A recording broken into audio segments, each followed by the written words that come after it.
Vocês não sabem como foi difícil gravar esse vídeo, tá bom? Peço desculpa para vocês pela demora, eu tive problemas familiares nessas últimas semanas e é por isso que eu ainda não lancei esse vídeo. Lancei atividade no Classroom para vocês começarem a trabalhar. Se não me engano, eu passei pro filme para vocês também, A Onda. Assistam esse filme é maravilhoso. É bom que esse filme não vai ser importante apenas para esse conteúdo, mas para os próximos conteúdos também, que a gente vai trabalhar bastante regimes totalitários nesses próximos bimestres, então vai ser bem importante assistir o filme A Onda. Não confundam com A Onda, que é aquela coisa do mar mesmo, tá? Muita gente já fez isso comigo, não é a primeira vez que eu faço esse filme. Tanto é que no Classroom eu coloquei a capa do filme lá para vocês olharem, tá anexado, para não ter confusão.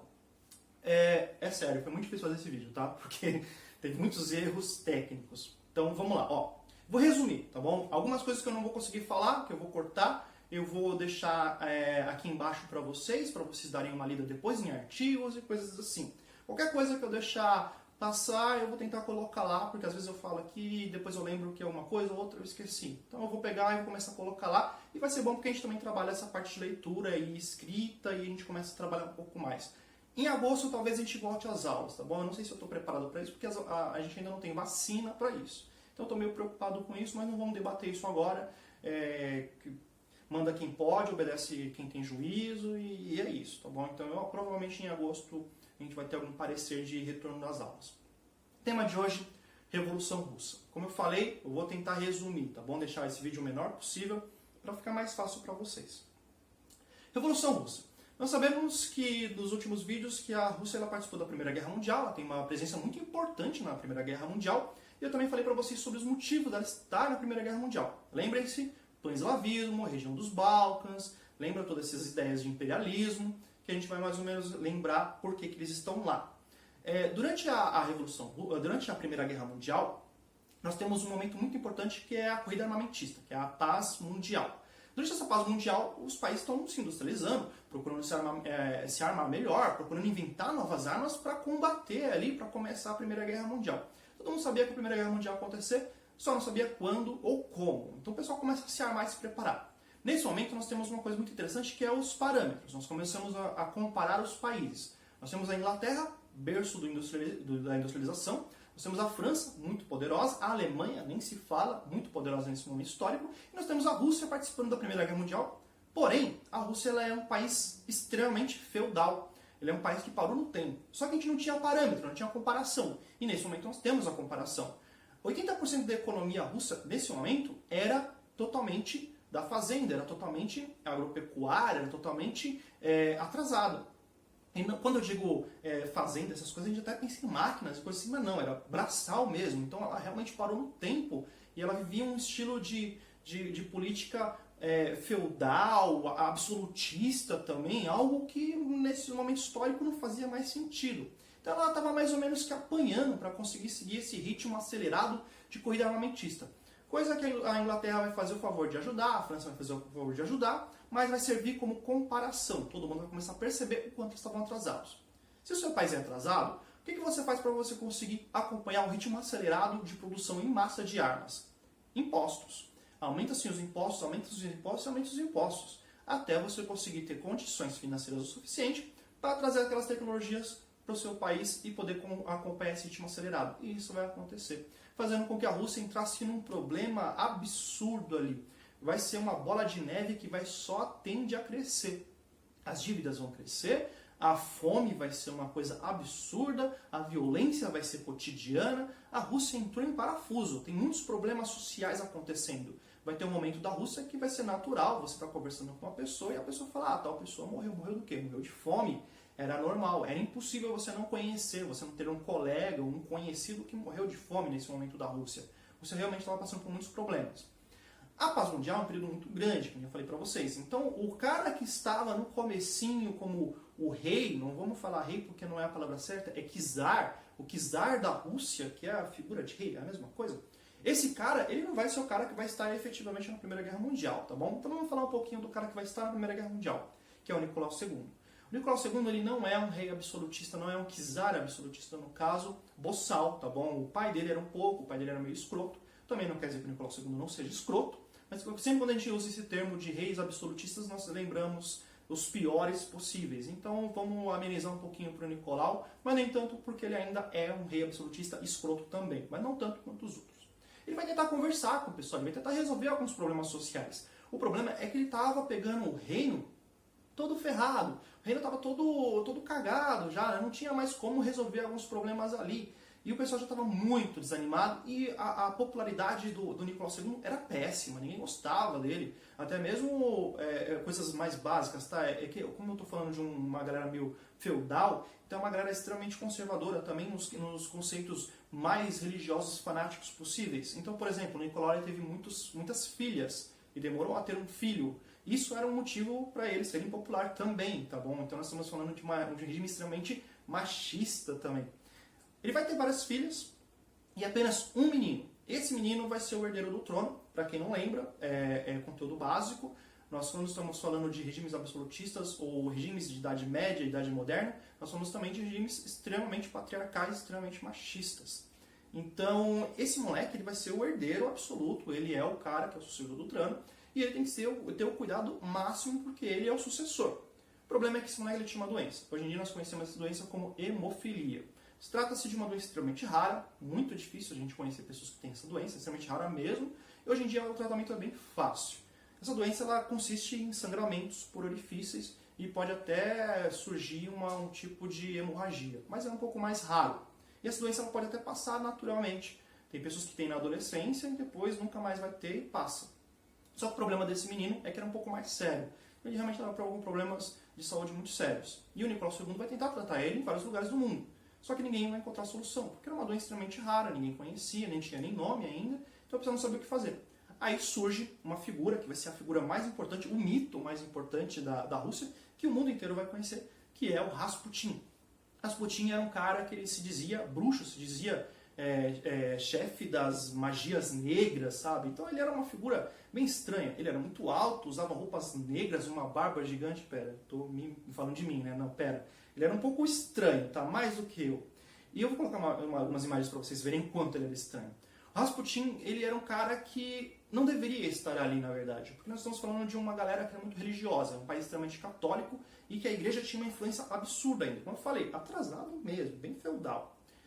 E você ter um mago, um místico, do lado do seu czar, não era uma coisa popular. Então a impopularidade do Nicolau II vai cair mais ainda. Só que o Nicolau II estava no momento de salvar o próprio filho, então ele tinha que fazer alguma coisa. Ele vai deixar o Rasputin entrar, e de uma forma ou de outra, ninguém sabe exatamente como isso, ou seja, a gente sabe hoje em dia, mas naquela época não. Sempre que o Rasputin entrava na sala e o moleque estava sangrando, o moleque parava de sangrar na hora, automaticamente. Isso vai fazer com que o Rasputin ganhe a confiança do Nicolau II e comece a ficar cada vez mais íntimo. Ele vai morar no palácio e vai acabar conquistando o título de conselheiro do czar. É um cara muito importante para essa história e também para a Revolução Russa. Acontece que a gente sabe hoje em dia que, na verdade, ele tinha usado apenas hipnose. Então, o menino estava hipnotizado, quando o menino olhava para ele, ele diminuía. Essa doença, ela consiste também nesses sangramentos no momento que ele está estressado, no momento que ele está nervoso. E pela hipnose ele conseguia controlar isso. Então a gente sabe que o cara era meio malandro, né? Ou não, né? Também naquela época nem ele talvez sabia o que era hipnose exatamente e também pensava que era bruxo. Independente disso, isso também vai resultar numa impopularidade muito grande do Nicolau II. O pessoal vendo o que está acontecendo, a galera não gostando da ideia de participar da Primeira Guerra Mundial, sendo que o país estava tão afundado na economia, o pessoal começa a tentar bater panela, se manifestar, fazer alguma coisa, ir para as ruas, tentar lutar contra isso. Só que a atitude do Nicolau II foi uma atitude extremamente radical. Nós temos a participação do Rasputin, nós temos a participação de muitas pessoas importantes nesse momento, e a decisão dele foi uma decisão crucial para o acontecimento da Revolução Russa, que foi mandar fuzilar todo mundo que estivesse na manifestação. Muitas pessoas vão ser assassinadas, muitas pessoas vão morrer. É importante frisar também que o exército também não estava muito a favor do Nicolau II, não estava muito a favor de participar da Primeira Guerra Mundial, principalmente a Marinha. Então, para quem não conhece, também não vou pedir para vocês assistirem, tá bom? Mas é um filme interessante que fala sobre isso, que é um filme chamado Encouraçado Potemkin. Eu não vou pedir isso, tá bom? Não precisa assistir. Fator de curiosidade. Ele fala exatamente sobre isso, sobre esse momento histórico em que o Domingo Sangrento vai acontecer e que a Marinha era totalmente contra a Rússia estar na Primeira Guerra Mundial. E a Marinha vai sofrer bastante consequência depois, até fuzilamento vai acabar acontecendo. Dito isso, as pessoas começam a perceber que não é possível lutar contra o governo de uma forma mais pacífica. Que a partir de agora, alguma coisa tem que acontecer, uma coisa maior, uma revolução. 2 grupos vão ser criados. O primeiro é chamado de Menshevik, o segundo, Bolshevik. Menshevik, em russo, quer dizer minoria. Bolshevik, em russo, quer dizer maioria.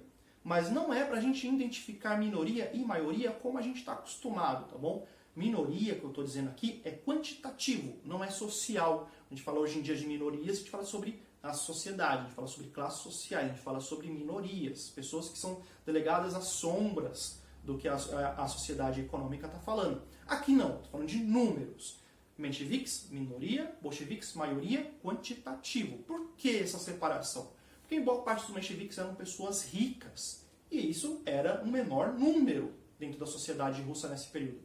Bolcheviques, a grande maioria, eram pobres, trabalhadores, operários e também fazendeiros. E era uma grande maioria. Por isso esses nomes, minoria, maioria. Não confundir depois, tá bom?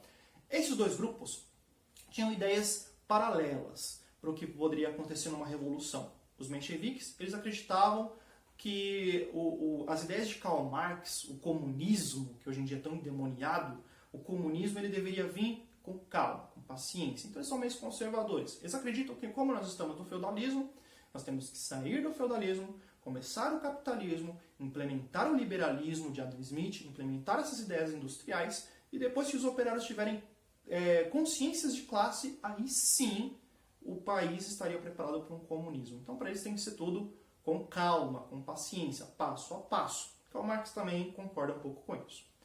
Já os bolcheviques acreditam que não, que o paralelo do que é uma vida capitalista já aconteceu. Nós vimos como é a Inglaterra, nós estamos vendo como é a França, nós estamos vendo os Estados Unidos trabalhando com isso. Então a gente já conhece, a gente não precisa passar por isso. Essa era a ideia dos bolcheviques. Então os bolcheviques, para eles, não deveria ter passos, deveria ter uma revolução e implementação de comunismo. Acabou.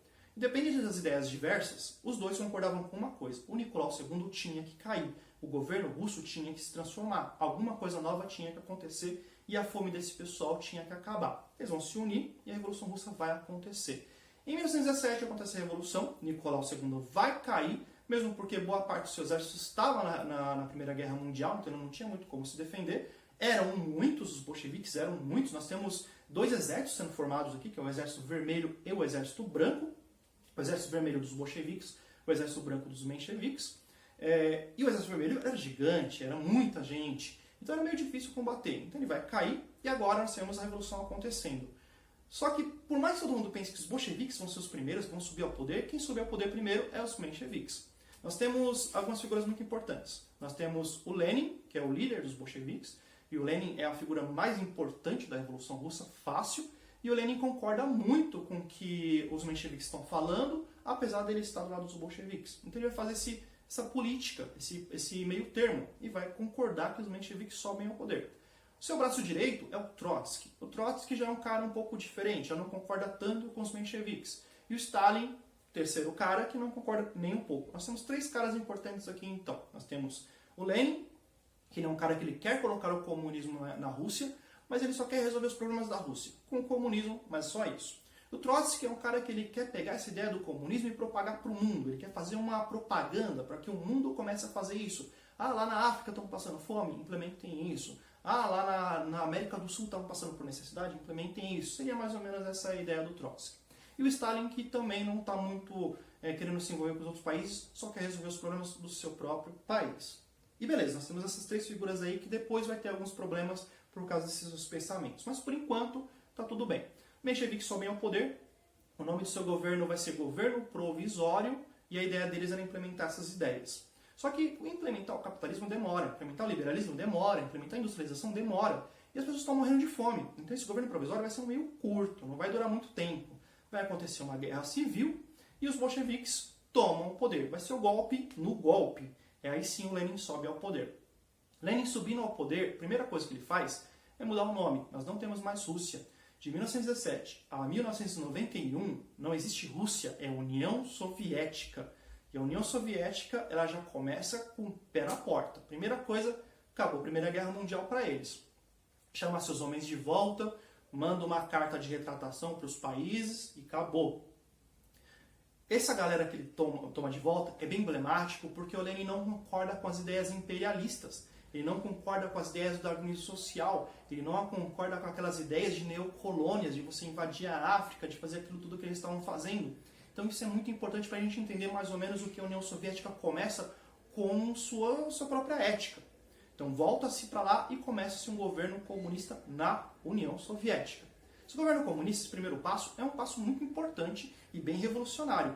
É um governo bom, é um governo legal, vai ajudar muita gente e a fome realmente vai ser sanada. Muitas coisas de educação vão ser revolucionárias e a União Soviética começa a se tornar uma potência mundial, extremamente rápido. Um país que era miserável, atrasado, de repente uma potência mundial competindo com os Estados Unidos, que acabou de sair da Segunda Guerra Mundial, da Primeira Guerra Mundial e se aproveitou muito dela também. Isso vai ser uma coisa assim fantástica. Só que a repercussão é o que é o negócio. Repercussão é a parte mais importante desse tema da Revolução Russa. É uma repercussão que até hoje em dia está aí. O nome comunismo vai ser demonizado de tal forma que até hoje, quando eu estou acessando o meu Facebook, quando eu estou conversando com meus queridos ex-alunos e aluninhos, eu vejo muita gente falando sobre o comunismo, mas de uma forma extremamente pejorativa, tipo como se fosse um xingamento. E eu percebo também que não existe muita propriedade sobre isso. Pouca gente lê sobre isso, pouca gente sabe realmente o que foi o comunismo e pouca gente sabe também o que é o capitalismo, vamos ser sinceros. Essa demonização faz sentido, porque se você for avaliar bem, pensa bem na Rússia, na União Soviética agora, em que um sistema de igualdade foi implementado, onde não existe rico, não existe pobre. Todo mundo é a mesma coisa. Agora imagina se você está na Inglaterra e você é rico e você olha para aquilo e pensa, aqueles caras pobres morrendo de fome ali, se eles tiverem a ideia de se juntar e acabar com esse sistema, eu vou me ferrar, eu vou cair, eu vou estar em pé de igualdade com eles. E eu não quero isso. Você está vivendo lá nos Estados Unidos, que agora é uma potência mundial, e você é muito rico, trabalhando na Wall Street, e vê essas ideias comunistas de igualdade, você também não vai querer isso. Então existe aí um pessoal tentando investir, tentando dar ideias de afastar essas coisas do comunismo. E aí que os regimes totalitários nascem. São pessoas que vão ter projetos de governo para afastar ideias comunistas. Primeiramente, nós temos uma pessoa muito importante que vai ser lá na Itália. Nós temos Mussolini, Benito Mussolini, na verdade. E esse cara ele tinha exatamente essas ideias de expulsar anarquistas, expulsar comunistas, eliminar, matar e perseguir.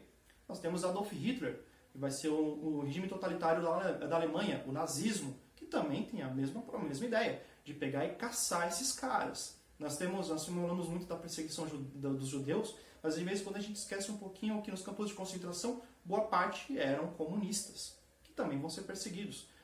Essa propagação dessas ideias, aí, esse medo desse comunismo aí, vai ser uma coisa que vai perdurar até hoje. Nós vemos alguns presidentes sendo eleitos no Brasil agora recentemente, nós temos alguns políticos sendo eleitos, não só nosso presidente, que subiu no poder falando sobre isso, combater o comunismo. Mas pouco se fala o que é comunismo. Eu já vi até pessoas falando que nós vivemos o comunismo no Brasil. Gente, isso nunca aconteceu, tá bom? Vamos lá, parar com isso.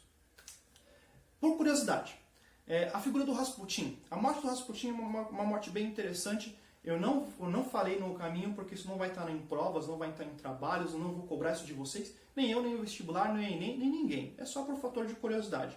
Eu vou deixar aqui um artigo para vocês darem uma lida, para vocês verem como foi curioso a sua morte, que a morte dele aqui é mais emblemático, né? Ele vai conquistar muito ali, só que ele é um cara que não vai ser muito popular dentro da família real. Ele era sim uma pessoa muito próxima do rei, muito próxima da rainha, mas ele não era muito próximo dos outros. Ele, na verdade, vai causar muito ali dentro daquele palácio.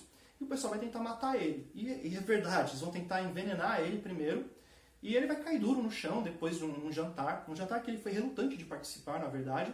Ele vai ser envenenado, vai cair duro no chão e o pessoal continua a festejar, porque a ideia era essa, era matar o Rasputin. E agora o cara levanta. Depois ele levanta, ele vai levar um tiro. Bom, eu vou deixar para vocês o artigo aqui, vocês deem uma lida depois, só para vocês verem como foi curioso a sua morte.